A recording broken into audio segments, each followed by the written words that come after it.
Hello po mga ate mga kuya, welcome to my vlog number 6. Ngayon po ay gagawa tayo ng spaghetti na napakasarap, hotdog lang ay sapat ng halo. Tsura pala ay nakakatakam na guys!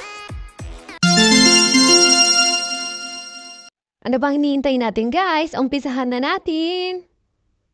Ito na po lahat ng mga ingredient ng spaghetti. Apo natin gawin guys, magpakulo muna tayo ng tubig, tapos po pag kumulo na po, lagyan po natin ng konting mantika para po pag naluto na po yung spaghetti, hindi po sila magdidikit-dikit.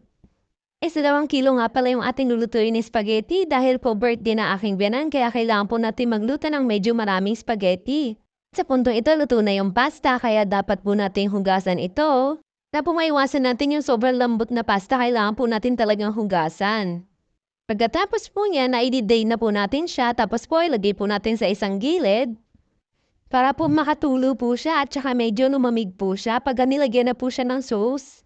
Tip lang po, pag nagluluto po kayo ng pasta, kailangan niyo pong bantayan para hindi po siya ma-overcook.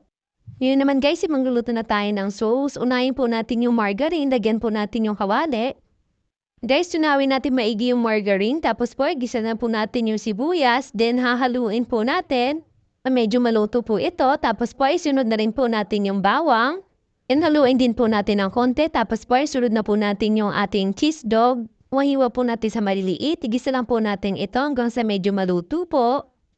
Guys, maya-maya lang konti, lalagyan na rin natin yung ating spaghetti sauce. Guys, yung ginamit ko pa ng spaghetti sauce dyan, 1 kilo at kalahati lang po. Kailangan din natin simutin yung spaghetti sauce guys, kasi napakamahal ng mga bilihin. Kailangan natin magtipid. At huwag magsayang. Yan din natin ng konting tubig guys para hindi masyadong malapot. Nilalagyan na din po natin ng dip na ketchup para medyo matamis. Share ko lang dati hindi rin ako marunong magluto ng spaghetti, pero dahil sa ating mga chikiting, kailangan nating matuto para magluto ng spaghetti na gustong gusto nila. Hindi rin biro guys kasi ang dami-dami ko nang tinay na nag-fail, pero hanggang sa nakuha ko na lang siya. Sabi nga sa sabihan, try and try until you succeed. Alam nyo guys, tayong mga nanay, kung kaya naman natin lutuin, talagang pag-aaralan natin kaysa naman lumabas pa tayo. Tapos gagastos pa tayo ng malaki, pwede naman tayong magluto, di ba? Oops, kakakwento natin, tapos na pala, na-ipi-plating na po natin yung napakasarap ng spaghetti. Pag natikman nyo po to guys, parang Jollibee na rin po ito.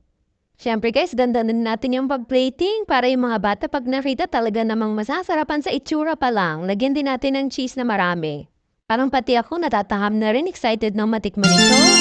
Thank you for watching. Please like and follow. God bless you all.